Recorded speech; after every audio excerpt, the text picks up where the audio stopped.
Milo kicked the soccer ball against the cracked concrete wall of the alley behind their apartment, each thud echoing his heartbeat. 13 years old, wiry and quick, he dreamed of the Bernabeu stadium, the roar of the crowd as he scored for Real Madrid. His sneakers, worn thin, soles flapping like loose tongues, didn't match the vision. His family couldn't afford new ones, not with the electric bill overdue and mom counting every penny. Still, Milo saw every kick as a step closer. "Get inside, Milo!" Mom's voice cut through the late afternoon haze from the window above. "You know it's not safe out there." She wasn't wrong. The alley bordered a stretch where drug dealers lingered like shadows, and the homeless shuffled past with hollow eyes. Milo had seen them, felt their stares, but the ball was his escape. He scooped it up, dodging a broken bottle, and slipped inside. Dad was sprawled on the couch, flipping through a crumpled flyer. "Found this at the store," he said, holding it out. "Tournament this weekend. $100 if you win. Could get you some new shoes." Milo's eyes lit up, but Mom's shadow loomed in the doorway. "No way," she snapped. "He's not playing out there. You remember what happened to you, twisted ankle, months out of work. I'm not risking him too." Dad waved her off. "Let me handle her," he whispered to Milo. "You just focus on winning." The next day, Milo practiced in the hallway, weaving around laundry baskets, imagining defenders. His best friend Javi stopped by, peering through the door. "You're still on about Real Madrid? Those guys out there are twice our size. Fantastic football story, man. Grassroots to the top, but you've got to survive the streets first." Milo grinned. "One day I'll be scoring goals, making sure we never lose. Mom will have to let me play then." But the shoes gnawed at him. The tournament was 2 days away, and his sneakers were a joke, holes big enough to see his socks.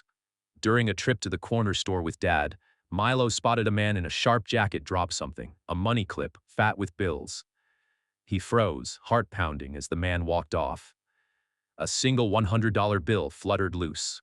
Milo snatched it, guilt prickling his neck, but the shoes in the store window gleamed like a promise.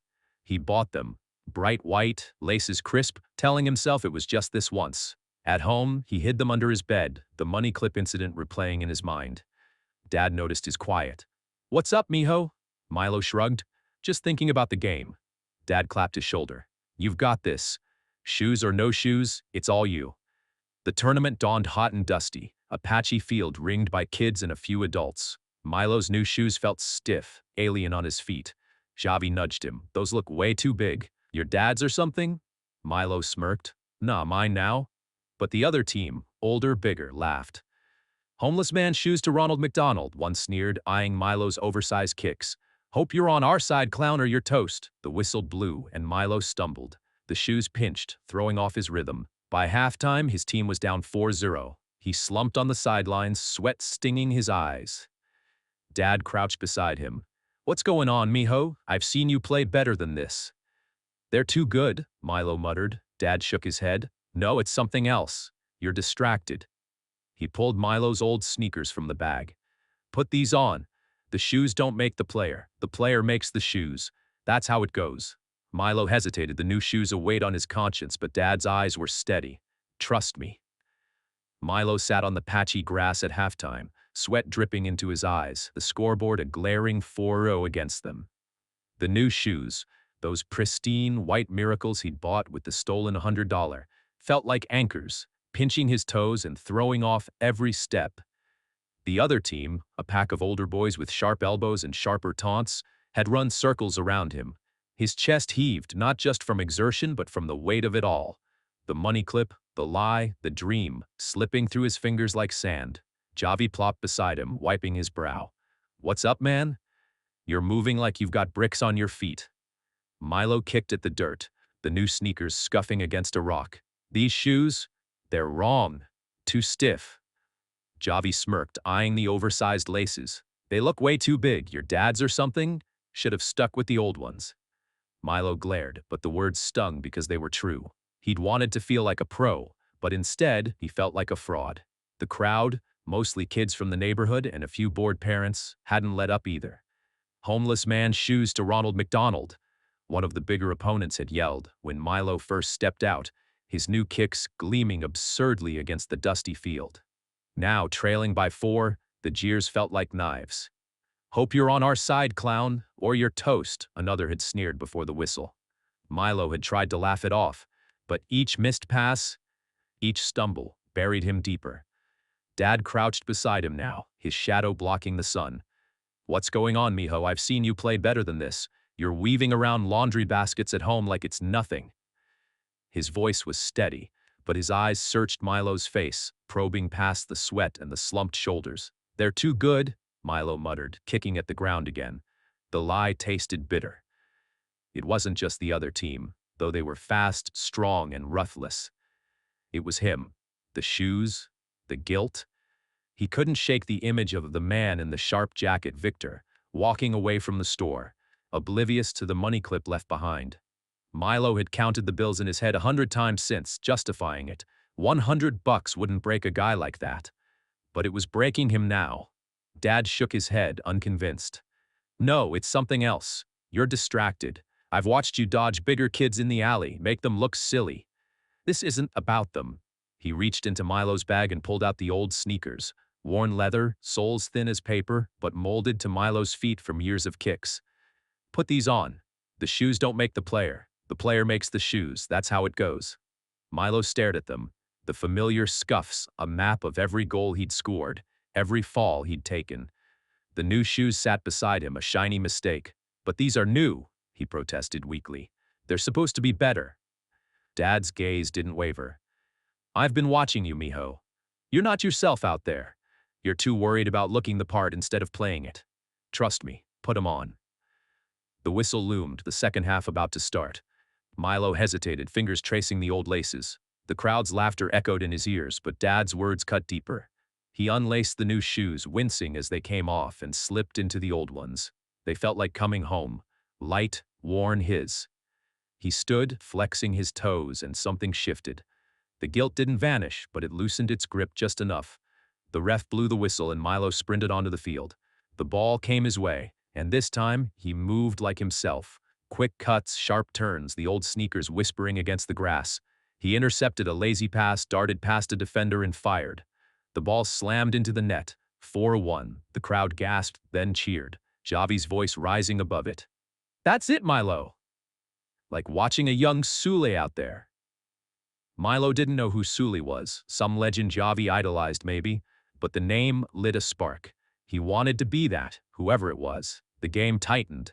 Milo fed a pass to Javi, who missed, but the momentum was theirs.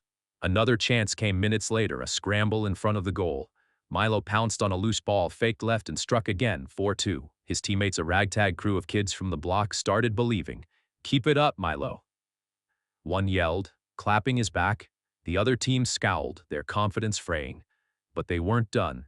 Their biggest player, a 17-year-old with shoulders like a linebacker, charged him. Milo saw it coming, tried to dodge, but the guy's leg swept out late, deliberate. Milo hit the ground hard, pain flaring in his shin. The ref's whistle shrieked penalty. Milo scrambled up, fist clenched, glaring at the smirking teen. "He did it on purpose," he shouted, voice cracking with fury. Dad was there in a heartbeat, pulling him aside. "I know, son. I saw it. But don't stoop to that. Good things happen to honest people, always. Play your game, mijo. The honest way." Milo's breath hitched, the words sinking in. He wanted to lash out, to shove back, but Dad's hand on his shoulder steadied him.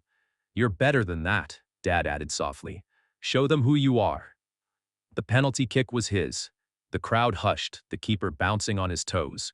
Milo stepped up, the old shoes grounding him. He pictured the Bernabeu, the white jerseys of Real Madrid, the roar of a goal. He struck, clean, true, the ball rocketing past the keeper's dive. 4-3. Javi whooped, leaping like a lunatic. "You're unreal, Milo." Time bled away, the clock invisible but felt in every sprint. With 45 seconds left, Milo chased a long pass, legs burning. The hulking defender loomed again, but Milo feinted, slipped past, and stole the ball. The field opened up, the goal yawning ahead. He ran, heart hammering, the crowd a blur of noise. He shot low, hard, unstoppable. The net rippled, 4-4. Pandemonium broke loose, kids screaming, Javi tackling him in a hug. "You can do it, Milo. Told you." The whistle ended it there. A tie, no winner declared. But Milo felt it, a victory deeper than the score. He limped off, shin throbbing, the old shoes scuffed but triumphant. Victor, the man from the store, stood near the sidelines, clapping slowly. That your boy? He asked Dad, who nodded, pride in his eyes. Not on a team yet, but he's 13. Victor smiled, sharp and knowing. Great game. Got a real spark. Milo shuffled over, the $100 burning hotter now, a coal in his chest. He couldn't hold it in. I need to tell you something, he blurted. That money clip you dropped, I found it. Took $100. I'm sorry. The words spilled out, raw and shaky. Victor raised an eyebrow, then laughed. A deep, easy sound. Kid, I knew I was short. Counted every bill, but you could have taken more. You're honest. That means everything. Dad's face darkened, arms crossing tight. Milo, you should know better. His voice was low, disappointed, cutting worse than Mom's lectures. Victor held up a hand. Hold up. I'm impressed he owned it. I run a youth program, scout kids with talent and heart. I want to sign him. $5,000 signing bonus, and I've got contacts. Head coach at Real Madrid's an old friend. He could go pro one day. Dad's jaw dropped, the anger fading. 5,000? Victor nodded. And with his skills, millions later, if he keeps at it. Milo's head spun. $5,000 could fix the lights, ease Mom's worry lines. But the guilt lingered, a shadow on the joy. Dad squeezed his shoulder. Proud of you for doing the right thing, mijo. We'll figure out the rest. Milo clutched the old sneakers, the new ones abandoned in the bag. Think I'll stick with these for now, he said, half to himself, till they fall apart. Victor grinned. Smart kid? Heart like that? You're going places. The field emptied, the sun dipping low, and Milo felt the weight lift, not gone, but lighter. He'd tied the game, faced the truth, and maybe, just maybe, kicked open a door to something bigger. The walk home was quiet, the old sneakers scuffing against the sidewalk, each step a reminder of the day's chaos. Milo's shin ached from the tackle, a dull throb he tried to ignore, but his mind buzzed louder. Victor's words, the $5,000, the impossible promise of Real Madrid. Dad kept pace beside him, hands stuffed in his pockets, the silence heavy with unspoken questions. Javi had peeled off to his own place, still buzzing about the game, leaving Milo and Dad to carry the moment alone. You okay, mijo? Dad finally asked, voice low, like he was testing the air. Milo nodded, clutching the bag with the discarded new shoes. Yeah, just a lot. Dad chuckled, a dry sound. Yeah, it is. $5,000? That's more than I've seen in one place since, well, ever. He paused, then added, but that 100 you took, I'm not happy about it, you know that, right? Milo's stomach twisted, the guilt flaring fresh. I know. I shouldn't have. The shoes, I thought they'd make me better. Dad stopped walking, turning to face him. And did they? Milo shook his head, eyes on the ground. No, made me worse. Dad's hand found his shoulder, firm but warm. You fixed it, though. Told the truth. That's what counts. They reached the apartment, the stairwell dim and flickering. The power still on thanks to last week's scraped-together payment. Mom was in the kitchen, stirring something on the stove, the smell of rice and beans cutting through the tension. She glanced up, her sharp eyes catching Milo's limp right away. Were you playing again? She demanded, spoon frozen midair. Dad stepped in smooth as ever. We just went to the park, technically. He's fine. Mom wasn't buying it. She crossed the room, lifting Milo's pant leg to reveal the bruise blooming purple on his shin. This isn't fine. I told you I don't want him out there. He could get hurt like you did. Twisted ankle. Months out of work. We can't afford that again. Milo pulled away, wincing. Mom, you should have seen it. I was like a pro, kicking the ball around. Scored twice, tied the game. Her face softened, just a flicker. But the worry line stayed. Doesn't matter. No more games, Milo. Promise me. Dad opened his mouth to argue, but a sharp knock at the door cut him off. Mom frowned, wiping her hands on a towel. Who's that? Dad opened it, and there stood Victor, sheepish in his sharp jacket, hands clasped like he'd rehearsed this. Sorry to barge in. Got your address from Javi. Didn't mean to intrude. He stepped inside, eyes sweeping the small living room, peeling paint, a couch with a spring poking through. I told our biggest sponsor about Milo, same kid who found my money clip. He's got talent and a good heart, raised well. That signing bonus, it's real. $5,000 to start, and I can intro him to pro teams. Millions in a pro league, no doubt, when he's older. Mom blinked, stunned, the spoon clattering to the counter. He's not playing anymore. Too dangerous. Victor didn't flinch. This isn't street ball. It's structured, safe. I've seen kids go from nothing to everything. Inspirational stories, dedication gets you there. Takes heart and grit, and he's got both. Dad jumped in. Voice eager. He's right. Milo wants this, and we've got bills piling up, power, rent, all of it. Mom's gaze darted between them, then settled on Milo. She traced the bruise with her fingertips, light as a whisper. You never made real money in soccer, she said to Dad, her tone softening but still edged. We barely scraped by when you played, but if it's legit, she sighed, a long, weary sound. Okay, if it's safe, no more alleys, no more risks. Milo grinned, relief flooding him, and held up the old sneakers. I don't need new gear yet, these got me here. Victor chuckled, leaning against the doorframe. Smart kid. Oh, and that 100? I didn't say anything because you didn't take more. Most honest move I've seen in a while. Counted every bill after I dropped it. Habit of mine. You could have cleaned me out, but you didn't. Mom's eyes narrowed, zeroing in on Milo. What 100? He winced, caught, but Dad laughed it off, waving a hand. Long story. He's good now, made it right. She didn't press, but her look promised a later reckoning. Victor straightened. Point is, he's got character.